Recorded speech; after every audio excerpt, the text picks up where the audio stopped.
Le débat du grand soir avec Sacha Houlié, député de La République En Marche. Nicolas Bay nous a rejoint, secrétaire général du Rassemblement National. Bonsoir. Également Émilie Zapalski, communicante politique.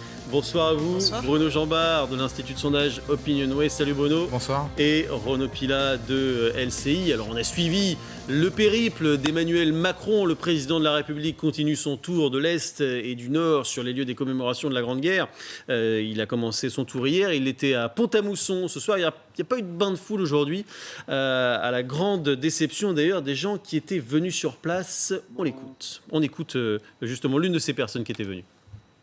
Ça ne m'étonne pas qu'il soit aussi peu populaire parce que franchement, il vient pas à notre rencontre alors que tu as des gens qui font 1 heure de route, voire plus. Et moi, qui ai voté pour lui, j'avais beaucoup d'attentes. Et franchement, là, je comprends pas ce qu'il fait. Je vois que sa politique est à l'image de son état d'esprit. Il est brouillon, il est opaque, il va pas jusqu'au bout de ce qu'il dit. Il nous parlait d'un nouveau monde et ce nouveau monde, on l'attend toujours. Puis surtout, il a roulé 1 heure et au prix où coûte l'essence par les temps qui courent, il était vraiment déçu. Voilà pour cet électeur, donc pas content. Il y a même un élu qui a expliqué que les barrières avaient été un petit peu déplacées. Regardez.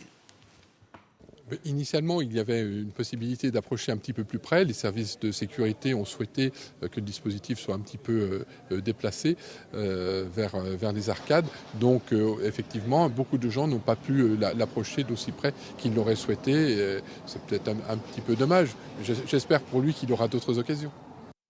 Pourquoi il a fait déplacer les barrières, Émilie Zapalski, d'après vous ? Mais alors justement, en regardant ça, je me dis c'est quand même assez clair. Il parle de la forme, hein. Il vient pas vers nous, il vient pas à notre contact, Ouais. Les barrières ont été déplacées. Mais je pense que le problème, il est beaucoup plus profond. C'est que cette itinérance mémorielle, qui a ce grand titre, elle vient remplir de nombreux objectifs. Il y a l'idée évidemment première de commémoration Ouais. du centenaire de l'armistice, mais il y a aussi le contact avec les territoires et les collectivités avec lesquelles... Mais pas avec les gens, fâché. visiblement. Il y a quand même cette idée de reprendre un petit peu contact avec les Français. En fait, il y a un nombre d'objectifs très très démultipliés. Et finalement, en communication, on dit toujours il faut simplifier le message. Et une opération ou un événement qui a plusieurs objectifs, en général, c'est souvent raté. C'est-à-dire qu'on n'arrive même pas à faire l'objectif C'est principal. sévère, il vient de commencer quand même. Non, je parle en général dans la communication. Ah d'accord, oui, mais enfin bon, Mais je on se pense doute bien que vous c'est- parlez de lui quand même. Mais je pense qu'en effet, il brouille les messages. Il y a derrière ça, il y a même l'industrie. Peut-être demain matin, il va parler des territoires qui sont en Peut-être, difficulté économique. Ça fait quand même beaucoup d'objectifs. Et du coup, les Français ont du mal à y voir clair. Et ils attendaient aussi le contact, parce qu'il y a des problèmes de carburant, de prix. Et ils n'ont pas ce contact direct avec un président qui leur parle directement. Il est dans les discours, il est vraiment dans la cérémonie. C'était un peu surprenant, Renaud Pilat, de voir qu'il n'est pas allé se mêler à la foule et qu'il a fait reculer les barrières. Oui, mais enfin, la dernière fois qu'il s'est mêlé à la foule, en général, ça a mal tourné. Bah, c'est ça le problème. Donc, Est-ce que on vous peut pensez pas à que la c'est fait fois- exprès ? Écoutez, je suis pas sur le terrain, nos confrères le suivent toute la semaine. On va voir, j'imagine que dans la semaine, il y aura quand même des moments, connaissant le président qui aime aller, dès qu'il voit une foule, en général, il s'approche. Bah, de moins en moins. Mais peut-être que l'Élysée a appris des derniers déplacements, et c'est vrai qu'à chaque fois qu'il a été au contact avec la foule, il y avait toujours son parler vrai, son parler trop vite, son parler cash ou son parler gaffe, chacun choisira, qui finalement faisait que pendant 24 heures, 48 heures, nous-mêmes, nous tournions autour de cette petite phrase qui était lâchée, alors que l'objectif quand même, comme vous l'avez dit, il est très important. Localement, j'imagine que quand même, un président qui est là, notamment sur des villes où il n'est jamais venu depuis 30 ou 40 ans, ça aura un impact. Mais c'est vrai que pour l'instant, moins de contact avec la foule, mais du coup, pas de fausses notes. C'est pour éviter les fausses. Il faut choisir. C'est pour éviter les fausses notes, Nicolas Bay, d'après vous ou pas ? Bah, je crois qu'il y a justement le problème de cette tournée qui s'appelle itinérance mémorielle, qui ressemble d'ailleurs un peu à de l'errance plus qu'à de l'itinérance de la part d'Emmanuel Macron. On sent qu'elle est pleine d'arrière-pensées, de stratégies de communication. Et finalement, ce que les Françaises et les Français attendraient très simplement, c'est un président de la Pourquoi République forcément qui de est l'arrière-pensée ? C'est dans sa peut-être fonction l'hommage au poilu aussi. Et qui devrait, rendre hommage au poilu et célébrer le centenaire de la victoire de la France, avec d'ailleurs normalement une cérémonie militaire, une cérémonie de la victoire. Les Allemands s'en seraient pas formalisés. Le fait de ne pas vouloir célébrer la victoire de la France sur l'Allemagne, enfin de la France et de ses alliés sur l'Allemagne, c'est une aberration. Quand les Britanniques célèbrent la victoire de Waterloo, on ne considère pas, nous, Français... mélangeons pas tout, c'est une autre polémique. Voilà, oui, mais je crois que c'est un point important. Et puis on voit qu'Emmanuel Macron, finalement, il essaye de faire croire qu'il s'intéresse au territoire et aux Français, tout en se préservant, en se protégeant, et il est dans une espèce d'exercice narcissique, et la première journée en a été l'illustration. Sacha Houlié, au-delà de l'attaque formulée à l'instant par Nicolas Bay, est-ce qu'il y a une volonté, d'après vous, de mettre fin au bain de foule pour éviter peut-être des phrases un peu à l'emporte-pièce? Il y a deux choses qui me marquent dans ce qui vient d'être dit. D'abord, c'est de considérer qu'il faudra absolument avoir une victoire d'un camp contre un autre. Ça, c'est absolument pas c'est historique. C'est absolument pas. Il s'agit pas de se mettre en Vous allez me conflit avec laisser terminer, l'Allemagne. je vais vous expliquer pourquoi je ne suis pas d'accord avec vous. C'est absolument pas la volonté qui est la nôtre, parce que la volonté, c'est d'unir et de réconcilier les Français. Et c'est de les unir et de les réconcilier pour ce qui concerne la mémoire, c'est de les unir et de les réconcilier pour ce qui concerne les territoires, c'est de les unir et de les réconcilier pour ce qui concerne l'industrie, le travail, le pouvoir d'achat et tout ce qui concerne finalement ces territoires qui ont été des territoires oubliés de la République, au sens où ils ont été oubliés parce que non visités par des présidents de la République, parce que non investis. Mais là, ce sont les gens qui se sont oubliés, Sacha Houlié. Oui, vous les avez entendus. Mais parce qu'on est au premier jour d'une itinérance que vous décrivez comme longue, puisqu'elle va en durer 7. On est au premier jour d'une étape qui est quand même assez importante, parce que c'est dans nos déplacements dans tout le Grand Est, dans tous les territoires du Nord, dans le Pas-de-Calais, dans le bassin minier, avec des maires qui nous ont accompagnés, avec une étape Donc ça va venir, quoi. Une étape à arc avec cette verrerie. Donc vous voyez qu'il y a finalement des dates, il va aller parler aux gens quand même. Il va aller parler aux gens, rassurez-nous. Évidemment qu'il va aller parler aux gens. Le but précisément de la politique qui est la nôtre, c'est de parler aux gens et de parler vrai et de surtout ne pas leur dire, de ne pas leur dire des mensonges, de ne pas leur promettre des fausses lunes, parce que ça, c'est la meilleure façon de générer des déceptions. Bruno Jambard, est-ce que ces bains de foule lui ont fait un petit peu mal par le passé et d'après vous, du coup, il essaie de reprendre un peu de hauteur par rapport à ça? On a entendu quand même la volonté de pousser un peu les barrières sur le plan symbolique, c'est assez fort. Il y a plusieurs choses. Que ces affrontements ou ces moments un peu durs qu'il a pu avoir dans ces derniers mois avec certains Français lui aient fait du mal, ça c'est évident. Et je pense qu'à l'Élysée on en a conscience et le président de la République lui-même en a conscience et donc il veut faire attention à ça. Maintenant, que le premier jour d'un séjour de 7 jours, il ne soit pas allé à la rencontre des habitants de cette première étape, je crois qu'il faut attendre un peu pour en tirer des leçons. Je note juste qu'on l'a vu ce week-end à Honfleur, il a parlé aux gens, donc je sais que tout va très vite, mais il ne faut pas l'oublier non plus. Il n'a pas dit grand-chose quand il était à Honfleur, il sortait du restaurant, il a dit bonjour, et puis voilà. Oui, ok. Il n'a pas parlé politique. Il a parlé avec les gens, et on verra à l'issue des 7 jours si on est sur quelque chose de très institutionnel, où il n'y a pas de contact avec la foule, ou si ça dépendra des étapes, des moments. Il faut prendre un peu de temps, il faut lui laisser le temps, mais le premier jour, voilà, les premiers commentaires, forcément, sont un peu déceptifs. Oui, mais demain, peut-être ce sera un autre commentaire. J'allais juste faire une remarque qui est parallèle à ça. On apprend de l'Élysée qu'a priori, pour le 13 novembre, il ne va pas participer aux commémorations par choix, hein, et pourquoi pas... Il l'avait annoncé l'année dernière. Il l'avait annoncé l'année dernière, mais c'est vrai que ça tombe à un moment... Alors, c'est pas l'idée de faire une hiérarchie des commémorations, ni rien. C'est évidemment nécessaire de commémorer le centenaire de l'armistice. Mais sur le 13 novembre, ça va un petit peu dans le même sens. C'est un événement quand même qui a touché les Français et qui les touche toujours. Il y a des blessés, il y a des douleurs qui sont encore en cours. Et c'est une façon, ça aurait pu être une façon. Les démonstrations de cette commémoration du 13 novembre sont toujours dans la rue, sont très proches des gens. Et ça aurait été peut-être une façon de faire un bain de foule, ou en tout cas d'aller au contact des Français qui sont encore blessés par cet événement. Il y a un choix qui est, je sais qu'il l'avait dit l'année dernière, mais là c'est quand même assez flagrant, 7 jours pour aller dans l'Est pour des bonnes causes, et pas du tout pour le 13 novembre. Il va fendre un peu l'armure, Renaud Pilat, dans les jours qui viennent, le président quand même ? Je crois que lorsqu'il est de toute façon interpellé par des Français, par des gens, sa nature fait qu'il va répondre. Il ne peut pas s'en empêcher. Il ne peut pas s'en empêcher. Après, il y a une organisation, l'Élysée, il y a aussi la sécurité, moi je ne suis pas dans les petits secrets de l'organisation du déplacement. C'est un déplacement qui est lourd, donc peut-être que, voilà, sur cette première journée, mais il y aura de toute façon, effectivement, je pense, du contact, et évidemment, on lui parlera des problèmes du quotidien, dont on parle, nous tous, toute la journée. C'est un déplacement qui est assez lourd, il y a beaucoup de suiveurs et beaucoup de journalistes, et notamment vous, Amélie Carrouer, qui êtes en direct avec nous depuis Pont-à-Mousson, où le président passe donc cette soirée et cette nuit. Est-ce que vous le ressentez, vous? Est-ce qu'il y a une volonté de se mettre un petit peu à distance de la population ou pas du tout? En tout cas, pour le contact avec les habitants sur la route, pour le moment, c'est un peu raté. Et il y a de nombreuses barrières qui les tiennent éloignés. Il n'y a eu aucun bain de foule à proprement parler pour le moment. Et effectivement, certains Français nous ont confié leur déception. Et rapidement, la question de la grogne sur la question du pouvoir d'achat arrive dans leurs paroles. Alors pour le reste, ils attendent des gestes. Le président a déjeuné, vous le savez peut-être, avec une vingtaine d'élus ce midi. Et selon les indiscrétions de certains présents, le président a bien évoqué le fait d'avoir demandé au gouvernement de travailler sur des mesures pour la loi de finances 2019 qui permettrait d'atténuer les effets de la hausse, et il aurait évoqué le chèque énergie comme une possibilité. Pour le reste, il a déjà fait savoir dans la presse régionale qu'il était sensible à la colère des travailleurs, notamment qui prennent la voiture pour se rendre au travail. Il a pris l'exemple d'une mesure, par exemple dans les Hauts-de-France, pour ceux qui font plus de 30 km dans la journée. Il a évoqué aussi le fait, pourquoi pas, d'impliquer les employeurs dans ces aides. Vous le savez, ils se démultiplient, je viens de le dire, dans les médias. Ce sera encore le cas demain matin, mais a priori, il ne faut pas s'attendre à des mesures ou des annonces concrètes concernant le carburant maintenant. Le gouvernement, en revanche, est au travail. Amélie, quel premier bilan on tire dans l'entourage du président après 24 heures maintenant de cette itinérance mémorielle ? Plutôt la satisfaction de voir que le déplacement dans l'ensemble se passe plutôt bien, puisqu'il n'y a pas d'accroc, je vous l'ai dit, il n'y a pas non plus de contact et de prise donnée à la colère de ces Français pour le moment. Le programme se déroule sans aucune difficulté, avec une alternance de places de séquences économiques et sociales, visites d'entreprises, discours devant les élus de la région pour porter des discours positifs.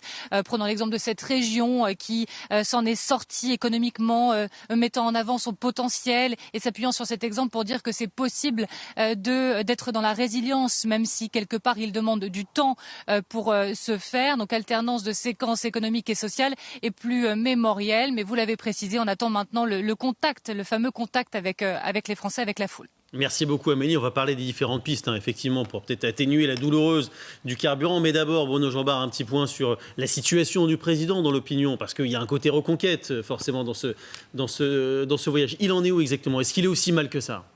Il est en difficulté clairement depuis le mois de juin et notamment depuis cet été, l'affaire Benalla, qui a été quand même un tournant avec une forte... La chute n'est pas encore enrayée parce qu'on est des mois plus tard là. Si on est probablement sur plutôt une stabilisation en ce moment, la chute forte elle a eu lieu en juillet, août, septembre et on est plutôt sur une période de stabilisation. Mais donc maintenant le plus dur reste à faire. On sait que malheureusement en termes d'opinion c'est beaucoup plus rapide de perdre des points que d'en regagner. C'est vrai pour Emmanuel Macron comme c'était vrai pour ses prédécesseurs, et donc il est confronté à cette difficulté-là. De toute façon, il rentre dans la période la plus dure du quinquennat. Celle à la fois où il commence à susciter des attentes de la part des Français sur les effets de sa politique, mais celle aussi où il n'y aura pas l'effet de sa politique tout de suite, parce que quel que soit le gouvernement, la mise en œuvre d'une politique, ça met du temps, ça met 2-3 ans avant de produire des effets, et donc s'il doit en avoir, ils interviendront de toute façon plus tard. Et on sent qu'il y a cette colère qui gronde. Donc sur le sujet des carburants, peut-il désamorcer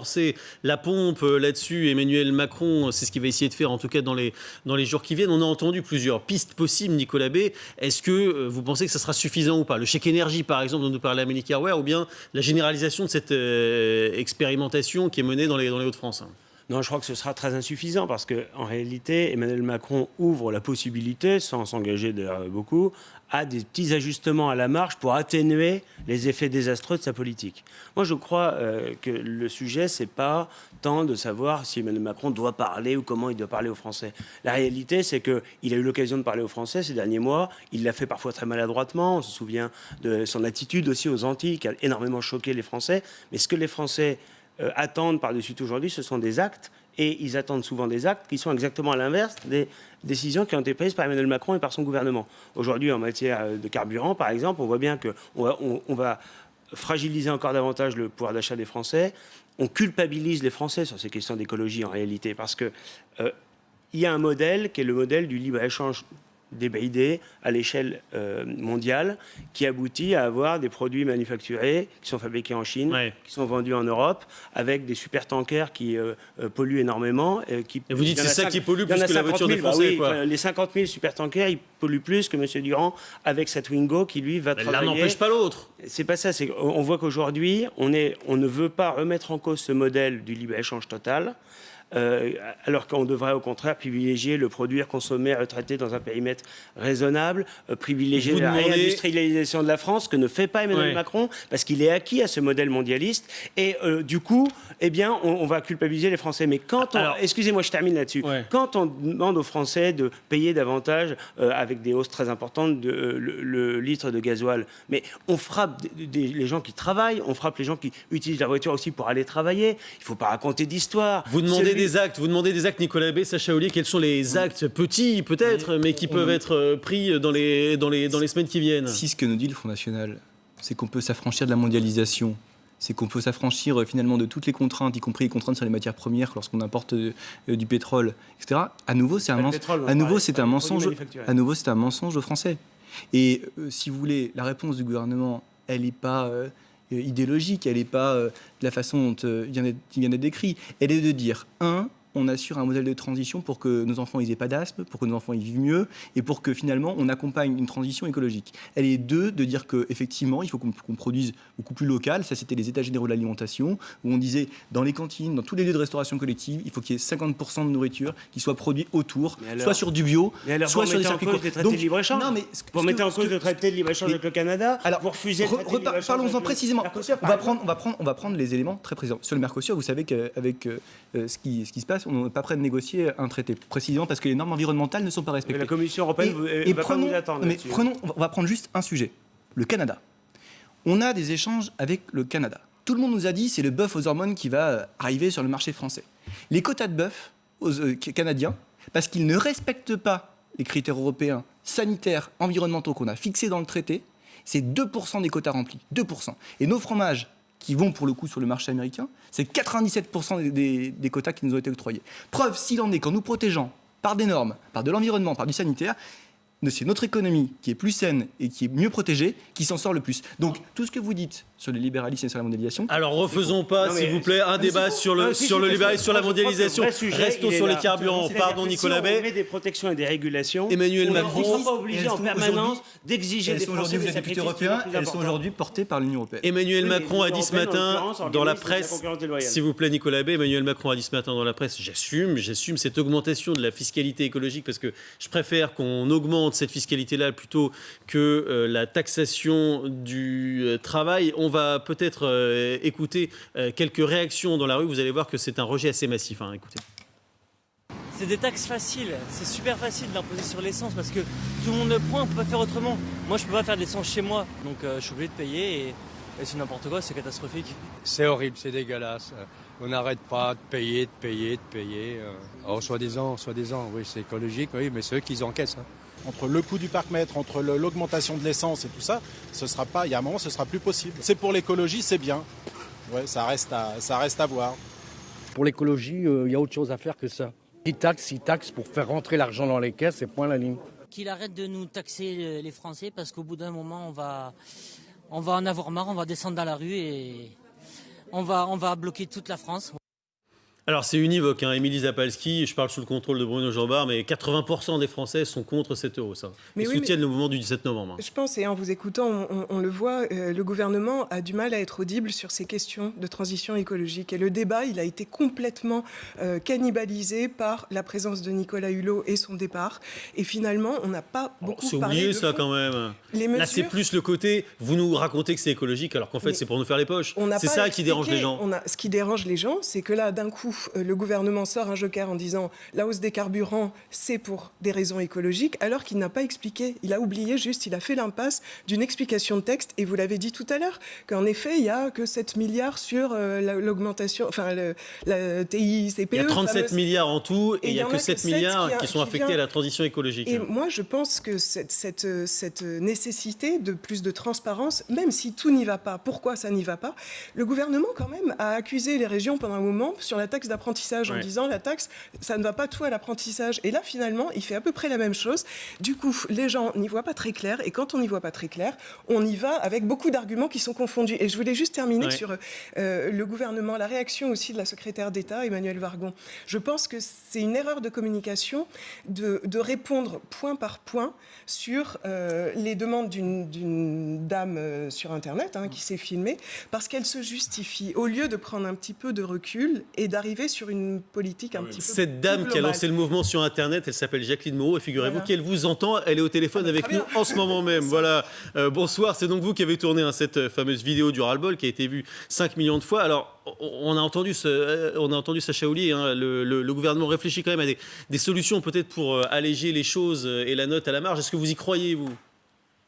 Bonsoir à tous et merci de me recevoir. Bien entendu que non, plus personne n'y croit. Pourquoi ? C'est de la poudre de perlimpinpin. C'est une expression du président, ça que vous reprenez. Mais bien sûr, je fais du macronisme pour que M. Macron nous comprenne.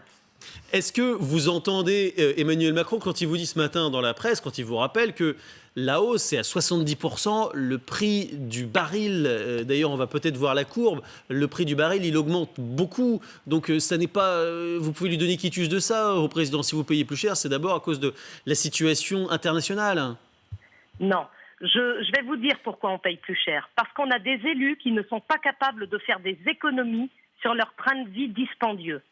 Voilà pourquoi on paye plus cher. Aujourd'hui, il faut boucler le budget de l'État et ils font les poches des Français. Sous couvert d'écologie, c'est ça qui vous dérange ? Vous n'y croyez pas à l'argument écologique ? Tout ça, c'est enrobé de verre, mais c'est totalement faux, puisque si l'argument écologique qu'ils avancent tenait, eh bien, les voitures qu'ils enlèvent de la circulation, là, en ce moment, à tour de bras, eh bien, on les enverrait pas en Afrique. Parce que si elles sont pas écologiques pour nous, elles peuvent quand même pas être écologiques pour les Africains. D'accord, on entend votre argument. Jacqueline Moreau, ultra mobilisée pour le 17 novembre. Vous avez été surpris par l'ampleur de la réaction, l'ampleur citoyenne, comme on dit ? Ah, bien sûr. Moi, j'ai été extrêmement surprise de l'ampleur que ça a pris en 15 jours uniquement. On est pratiquement à 6 millions de vues là en 15 jours. Et la vague citoyenne, c'est énorme. Les gens sont en train de se fédérer tout seuls. C'est bien la preuve qu'en France, déjà les Français s'entendent, alors qu'on leur a toujours fait croire qu'ils étaient divisés. Mais non seulement de s'entendre, ils arrivent à se fédérer ensemble, peu importe les corporations. Mais pourquoi ça ? Uniquement parce que la France souffre. La France d'en bas est dans la misère. Et là-haut, on ne veut pas l'entendre. On ne nous regarde même pas. On vous regarde et on vous entend, Jacqueline Moreau, ce soir dans le Grand Soir. Merci beaucoup. Renaud Pilat, c'est vrai que l'un des enseignements de ce qui se passe en ce moment, c'est ça. C'est le côté citoyen, c'est le côté mouvement qui vient d'en bas, comme on dit avec des guillemets. Oui, c'est très difficile à gérer pour les gouvernements, ces nouveaux mouvements comme ça qui naissent avec l'impact des réseaux sociaux, du système médiatique, on le voit bien là à l'instant. Et ça montre, quand on écoute Jacqueline Moreau et d'autres, l'absence de confiance. Emmanuel Macron, il a été élu en disant il n'y a plus de confiance entre les élus et la population. Eh bien, ça reste. Ouais. Et moi, ce qui me frappe, c'est que... C'est pire ou juste ça reste ? Non, ça reste. Et les gens beaucoup de gens ne croient pas. Par exemple, il y a 17 milliards d'euros de ces taxes sur l'essence qui vont au budget de l'État. Mais ces 17 milliards d'euros, ils ne vont pas dans la poche. Il y a 37 milliards au total. Voilà. Et 17 milliards vont au budget de l'État et 7 milliards pour la transition écologique. Voilà. Mais il y a également 1 ou 2 milliards qui vont au département. Ça aide à financer quoi ? Les hôpitaux, le RSA. Alors, moi, je veux bien que ces 17 milliards soient enlevés. Mais il faut baisser la dépense publique, mais ça ne se baisse pas en 6 mois, sinon tous les gouvernements précédents l'auraient fait. Donc, regardez, on voit ici la répartition pendant que vous parlez. Ces 17 milliards de budget de l'État, effectivement, ils ne vont pas à la transition écologique, mais ils servent à notre quotidien. Donc oui, il faut baisser la dépense, mais ça ne se fait pas en un jour. Deuxièmement, moi, ce qui me frappe, c'est que le prix de l'essence, il est plus élevé en Suisse, il est plus élevé en Grande-Bretagne, il est plus élevé... En Allemagne. En Allemagne. En Italie. Il est 25% plus élevé en Islande. Il n'y a pas ces mouvements-là. Ce choc du prix de l'essence vient heurter les inégalités françaises. La croissance, depuis des années, elle profite aux grandes métropoles, et donc en général, effectivement, qui ont voté Macron, mais pas aux territoires qui ont été paupérisé, désindustrialisé. C'est une exception française. On paye avec cette crise de l'essence 40 ans d'économie qui se développe sur 6 métropoles et non pas sur le reste du territoire. C'est l'enjeu, on le paye très cher. Est-ce que Bruno Jambard, cette mobilisation des réseaux sociaux, elle correspond au ressenti général français ou est-ce que c'est un trompe-l'œil ? Non, je pense qu'elle correspond. Et pour ajouter à ce que disait Renaud, je pense qu'elle s'appuie effectivement sur ces différences, ces inégalités territoriales, incontestablement, mais pas seulement. Elle s'appuie sur quelque chose de plus profond. Rappelez-vous, l'été 2013, le ras-le-bol fiscal de Pierre Moscovici. C'est-à-dire qu'en fait, on est encore là-dedans. C'est toujours pareil, c'est la goutte d'eau supplémentaire. On le sait. Hein, Pierre Moscovici, je fais une parenthèse, qui disait ce matin d'ailleurs à la radio, qui disait bah oui, forcément, on a beaucoup augmenté les impôts parce que sinon, vous comprenez, on aurait dû faire des économies à la place. Voilà. C'est un argument assez étonnant. Bah oui, pourquoi pas. Oui, on est le second pays européen avec le taux de prélèvement obligatoire le plus élevé par rapport au PIB. Mais peut-être qu'il baisse, mais il est le second le plus élevé. Ce que je veux dire, c'est que et donc toute hausse devient de plus en plus difficile à accepter pour les gens. Et peut-être que ça baisse, mais la réalité, c'est que les gens ne croient pas aujourd'hui les politiques quand ils disent qu'ils vont baisser les impôts. Ouais, la perte de confiance. Et donc, ils ne voient malheureusement pour les gouvernements, quels qu'ils soient, que les hausses et jamais les baisses. Et donc, quand vous avez en même temps, comme en ce moment, des endroits où ça augmente et des endroits où ça baisse, les gens ne retiennent que la hausse. Alors, c'est injuste, mais il faut c'est la bien bouteille comprendre à moitié que c'est vide. comme ça que ça fonctionne. Sacha Ollier. Non, mais d'abord, tout ça correspond à une promesse qui était de dire à l'alignement des fiscalités du diesel et de l'essence pour qu'on ait la fin alignement par le haut, d'un avantage compétitif. En 2021, la fin d'un avantage compétitif sur le diesel où on disait aux gens achetez du diesel, il n'y a pas de problème et pour le coup tout ira pour le mieux. Ça, vous vous rendez compte, depuis 30 ans on dit aux Français d'acheter du diesel. Donc, évidemment, vous payez très cher. Hein. Ça fait 30 ans qu'on se trompe et on devrait continuer, c'est ce que vous nous dites. Et bien nous on dit non. Nous, on dit non. Et par ailleurs, on a d'autres dispositifs pour encourager tous ceux qui travaillent. Donc c'est visible sur les fiches de paye. C'est palpable. Je vous prenais l'exemple de mon petit frère tout à l'heure, mais sur la feuille de chacun, il est possible de constater la baisse des cotisations et l'augmentation du pouvoir d'achat en net sur les fiches. Avec la hausse du carburant, c'est ceux qui payent, qui travaillent, qui ont le... Je faisais la démonstration tout à l'heure d'un salaire de 1 700 €, avec 33 € d'augmentation de salaire par mois. Avec 200 oui, non, mais vous nous l'avez dit tout à l'heure, effectivement. À 45 € en plus et à 20 € en moins. Mais avec Nicolas Bay. Avec le litre de gasoil à la pompe, qui était à 1 € à peu près en 2016, qui est aujourd'hui à 1,50 €, qui va être demain... C'est 1,50 € en 2012. Qui va approcher sans doute les 2 € avec les augmentations de fiscalité courant 2019 ou 2020. Eh bien, les petites mesures que vous avez prises en faveur du pouvoir d'achat vont être totalement... compensées. Oui, bien sûr. Et les économistes nous disent que c'est la plus forte hausse du mais pouvoir d'achat. Mais ça reste des toutes petites mesures parce que quand vous avez un contexte d'inflation ça veut dire que nos petites mesures sont très largement supérieures à tout ce qui a déjà été fait. Quand vous avez une inflation qui est très forte, que vous avez le pouvoir d'achat des Français qui est en baisse, évidemment que vos mesures, elles sont dérisoires. Et vous parlez de la fiscalité. Vous nous expliquez, il y a certains impôts qui ont diminué, mais globalement, en 2018, il y a eu 4,8 milliards € d'impôts supplémentaires. C'est ça la réalité. Alors qu'on est à des pays européens les plus taxés et les Français n'en peuvent plus. Nicolas, et quand vous augmentez, vous avez la plus grosse ressource. Quand vous augmentez le litre à la pompe, mais c'est ceux qui habitent dans la ruralité, c'est la France périphérique qui va en souffrir directement. C'est-à-dire ceux qui sont déjà exempts, qui n'arrivent pas. Allez, Renaud Pilat, une question. Une question. Au Rassemblement national, si vous arriviez au pouvoir, vous supprimez la taxe carbone, vous abandonnez ça, vous n'augmentez plus du tout le... Non, ce que nous faisons, c'est qu'on baisse la fiscalité. Il ne faut pas oublier qu'un litre à la pompe, c'est 60% en réalité de taxes, TIPP et TVA. Donc il faut, je ne vais pas vous donner un chiffre aujourd'hui comme ça précis, mais il faut la baisser significativement pour que les Français puissent ne soient pas étranglés dès qu'ils mettent avec quel argent on paye, dès qu'ils font le plein.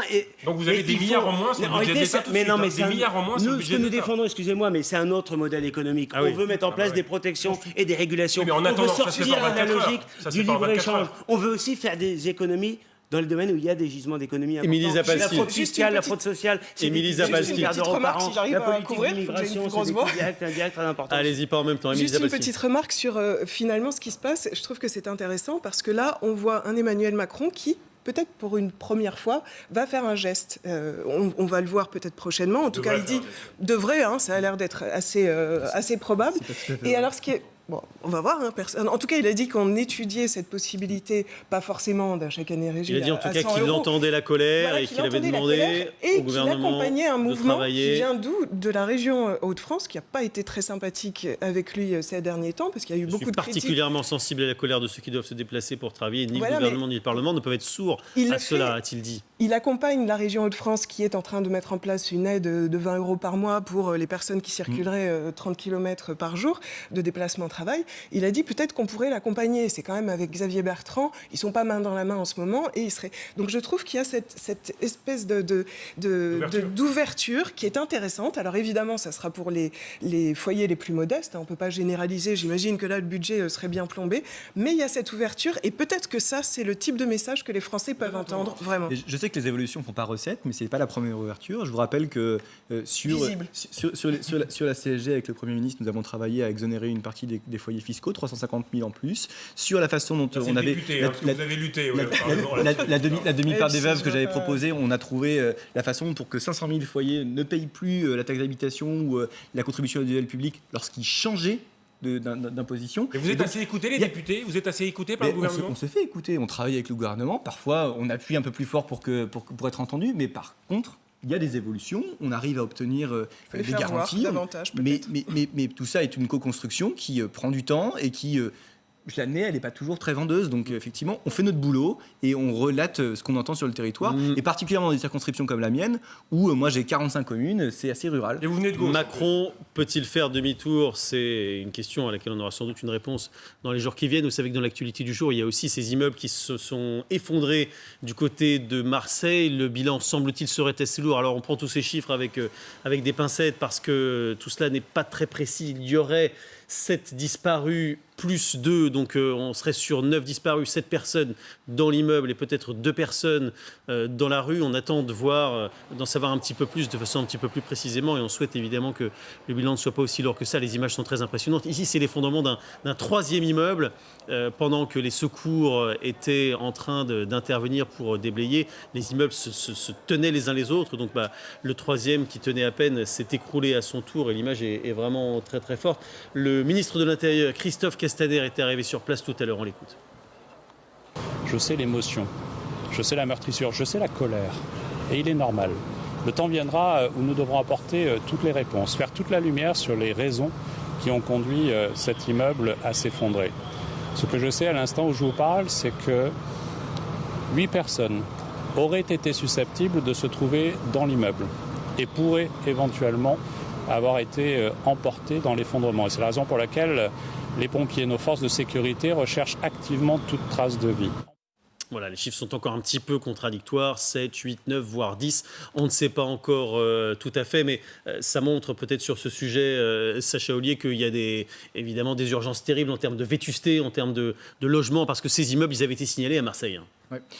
Effectivement, c'est des immeubles qui faisaient l'objet d'arrêtés de péril. Alors, permettez-moi d'avoir une pensée et pour les personnes qui organisent le sauvetage et pour les personnes qui pourraient être susceptibles d'être les victimes. Oui, bien sûr, l'émotion est forte, tout ça ne fait pas débat. Et sur ces sujets-là, on vient d'adopter un texte dont les mesures prendront un peu de temps au fil des décrets, mais je voyais le ministre Julien de Normandie à côté du ministre de l'Intérieur pour qu'on ait une vraie lutte contre l'habitat insalubre, pour que tout ce qui sont des personnes qui sont des marchands de sommeil soient traités comme des délinquants qu'ils sont. Alors on ne sait pas si c'est le cas ici. Non, mais pour le coup, pour ce que toutes ces situations qui sont des situations d'habitat vétuste dans les centres-villes, avec un plan d'investissement de 5 milliards d'euros. Où va l'argent? Là, vous avez une première réponse. Avec des luttes contre tous ceux qui trafiquent la misère, finalement, qui logent dans des habitats qui ne sont pas dignes, puisque l'immeuble faisait l'objet d'un arrêté de péril, je viens de le dire. Eh bien, tout ça, on ne leur voit pas, parce que c'est bien de dire plus jamais ça, c'est aussi mieux quand ça ne se passe plus. Et donc, des mesures existent. Il y a matière pour vous à polémique sur ce qui s'est passé. Cette tragédie a été un peu politisée d'ores et déjà par Jean-Luc Mélenchon, qui dit comme par hasard, ça arrive à des immeubles dans des quartiers pauvres, quoi. C'est sur les pauvres, c'est les pauvres que ça touche, quoi. Je crois qu'il n'y a pas matière à polémique. D'abord, évidemment, nos pensées vont vers les victimes ou leurs proches, en espérant qu'il y ait le moins de disparus et de morts possibles. Je crois que c'est des domaines où l'action publique est nécessaire. Et on ne peut pas se limiter à avoir des décisions administratives, d'arrêtés de péril, sans que ça s'accompagne de mesures opérationnelles effectives pour empêcher que ces immeubles soient occupés avec des personnes qui, du coup, se mettent en danger et mettent en danger leurs proches.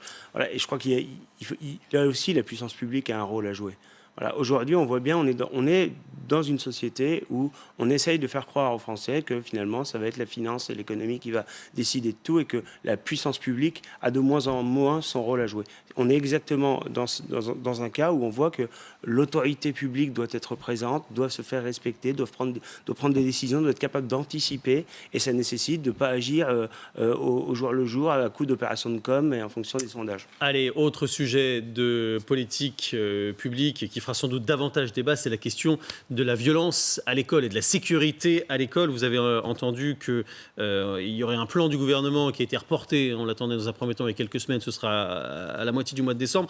En attendant, il y a des initiatives par endroits, notamment à Stein, le proviseur adjoint qui vient d'être recruté, qui est un ancien gendarme, et certains profs, figurez-vous, se sont mis en grève pour dénoncer l'arrivée d'un... C'est pas un ancien gendarme, c'est un gendarme qui s'est mis en disponibilité plus précisément. Écoutez l'un de ses professeurs et un élève. Mettre quelqu'un dans le lycée qui est un gendarme, ça ne changera pas le problème. Le problème, c'est qu'il faut régler les conflits entre cités. Et pour ça, il faudrait des médiateurs dans la ville de Stein. Ça fait des années que petit à petit, on enlève des moyens aux associations, on enlève des médiateurs, on enlève des moyens à la ville, on enlève de la police dans la ville. La venue de ce gendarme à l'intérieur de notre lycée, c'est pas la solution qu'on attendait parce que les violences se sont déroulées à l'extérieur, en fait, sur le parvis. Et les affrontements, ce sont entre les cités rivales de Stein et de Pierrefitte, donc il faudrait peut-être mettre des médiateurs dans les cités, peut-être plus de patrouilles de police dans les cités et pas justement un ancien gendarme dans notre lycée. Assez surprenant à Renaud Pilat d'entendre ces réactions. On pourrait penser que au lycée de Stein où il y a eu des problèmes, on pourrait être plutôt content de voir arriver quelqu'un qui a priori a l'habitude et l'expérience de l'autorité. Ben, visiblement, c'est pas le cas. Oui, c'est pas le cas. C'est une initiative du rectorat de Créteil qui connaît très bien ces sujets, qui les suit très près. C'est une décision qui date d'avant l'été. L'an dernier, il y a eu un élève blessé à coups de marteau sur le parvis. Et effectivement, j'espère que dans la grève de certains professeurs, il n'y a pas de l'idéologie. L'idéologie anti-gendarme. Vous espérez, mais vous n'y croyez pas. Je l'espère, on va dire. Parce que il se trouve que toutes les expériences des équipes pédagogiques montrent que lorsque les forces de police ou les forces de sécurité viennent faire de la prévention 2 à 3 fois par an dans les classes, calmement, et que les enfants, dès le plus jeune âge, rencontrent et discutent avec les forces de police en dehors d'un cadre de RIX ou en dehors d'un cadre d'intervention, ça a des effets extrêmement positifs. Et moi, je pense que l'idée qu'un gendarme en détachement, que les gendarmes à la retraite, qui par exemple, et les élus locaux le savent bien, les équipes mobiles de sécurité qui ont été créées il y a quelques années, en 2009, qui comprennent des gendarmes à la retraite, des éducateurs, des profs, c'est celle qu'on appelle en premier quand il y a un problème, ça fonctionne extrêmement bien, beaucoup mieux que la BAC, en l'occurrence, qui n'a aucune expérience pour intervenir dans un établissement scolaire. La brigade anticriminalité. On a besoin des gendarmes, des profs, tout ça doit dialoguer ensemble.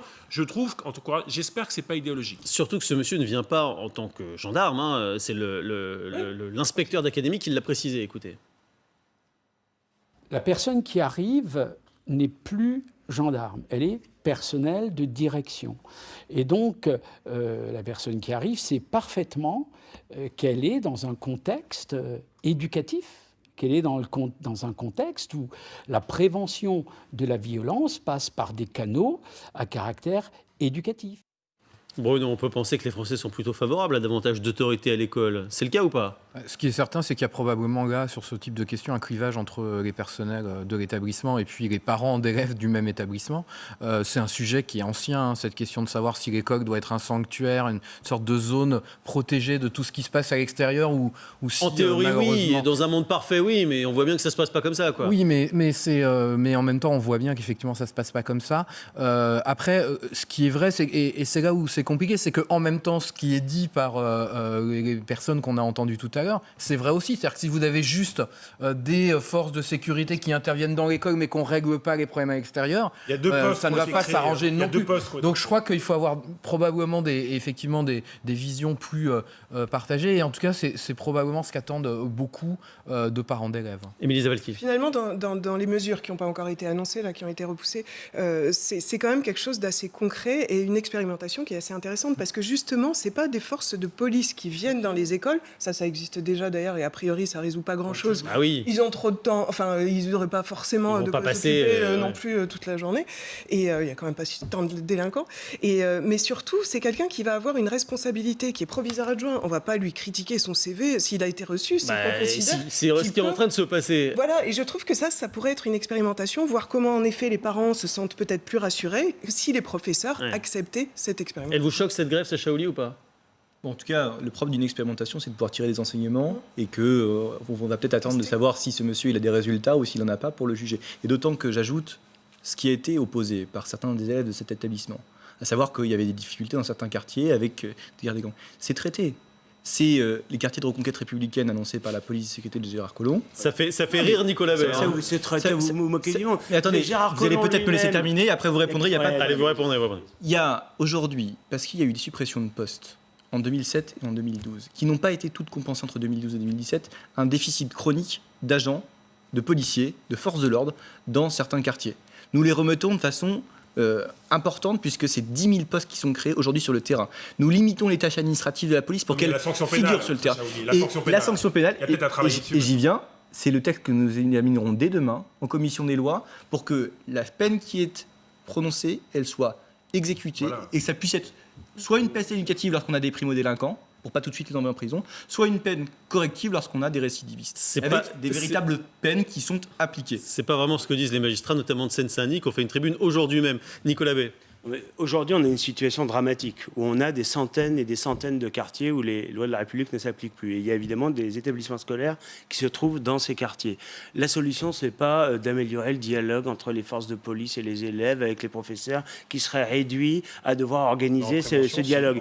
Non, moi je crois que ce qui est central, c'est l'autorité, la sanction, la fermeté, l'effectivité aussi des peines. Quand vous avez des voyous, des délinquants, parfois extrêmement dangereux, même quand ils sont encore jeunes, qui sont dans un établissement scolaire, eh bien, il faut les extraire de l'établissement scolaire, les mettre dans les structures spécialisées, il faut les sanctionner pénalement, et il faut faire en sorte qu'ils ne puissent plus empêcher les élèves de travailler et qu'ils puissent. Donc vous ne la comprenez pas, vous, cette grève? Elle vous vous direz au député national de voter le texte.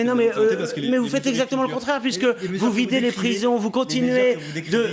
Mais écoutez, la ministre de la Justice elle-même souhaite développer encore davantage les mesures de substitution. Oui, ben voilà, donc on va toujours plus loin dans la logique de vider les prisons. On a des délinquants et des criminels qui se promènent avec des petits bracelets autour de la cheville. Ça ne les empêche pas éventuellement de commettre à nouveau des délits et des crimes, et on l'a vu en de nombreuses occasions. Donc on est toujours dans sur l'école, c'est spécifique. Il faut inverser. Il faut rester sur le sujet de l'école, Nicolas Bay. Oui, c'est un sujet spécifique. Sauf que l'école devrait être évidemment un sanctuaire. Ça devrait être un endroit particulièrement protégé. Et aujourd'hui, eh bien, ça n'est plus le cas, ou plus suffisamment le cas. Et l'hyperviolence, l'ensauvagement qui frappe des quartiers et des villes entières est aujourd'hui aussi dans l'école. Et on a vu que les professeurs qui en sont victimes ne sont pas soutenus par leur hiérarchie. La politique, c'est pas qu'une question de slogan. Alors on peut parler d'ensauvagement, on peut aussi traiter à l'école les sujets, 1, d'accompagnement par les politiques éducatives, 2, d'éloignement des personnes qui sont effectivement nuisibles, et pour les établissements scolaires et pour leur quartier. C'est une promesse de campagne, ça figurera dans le texte. Et 3, d'application des peines. En dessous de 6 mois, pas d'emprisonnement. Entre 6 et 1 an, des mesures alternatives avec des travaux d'intérêt généraux, avec des bracelets électroniques et surveillance et interdiction de certaines zones. Et au bout d'un an, de 6 mois, incarcération. Est-ce que vous pouvez m'expliquer la logique qui consiste pour un magistrat? Et vous avez déjà visité une prison? Oui, j'ai déjà visité une prison. Et bien dans une prison, vous voyez que avec 203% de surpopulation carcérale. Alors, est-ce que vous pouvez m'expliquer la logique qui consiste à dire à quelqu'un, vous avez commis un délit, on décide de vous donner 6 mois de prison ferme, et immédiatement on lui dit mais de toute façon vous n'êtes pas emprisonné. Mais c'est comme ça qu'on crée la délinquance et la récidive. Et vous savez qu'aujourd'hui les prisons, comme on ne peut pas enfermer les gens, les peines se périment. Non mais voilà ce qui se passe aujourd'hui dans notre pays. Il faut construire des places de prison. Est-ce que ces personnes-là sont accompagnées pour être réinsérées? Non. Est-ce que ces personnes-là sont prises en charge? Non. Est-ce que leurs peines sont appliquées? Non. Donc évidemment, ça ne marche pas. Alors, on construit des places de prison, il faut en construire... Oui, 7 000. Non, mais il faut en construire beaucoup plus que ça. Il faut en construire entre 30 et 40 000. Ensuite, 2, on règle le problème de la surpopulation carcérale avec des accords bilatéraux avec les pays d'origine pour que les détenus qui sont de nationalité étrangère purgent la peine dans leur pays d'origine. Allez, on est très loin de l'école. l'école. Aujourd'hui, vous avez... Non, je ne parle pas de ceux qui ont la nationalité française. Je parle des 28% de détenus en France qui sont de nationalité étrangère. Émilie Zapalski, pour conclure. Les sanctions, le contrôle, évidemment, c'est une chose, mais il n'y a pas que ça. Et je pense que ces jeunes, quand on parle de jeunes parfois qui ont 13 ans, on les voit pas en prison.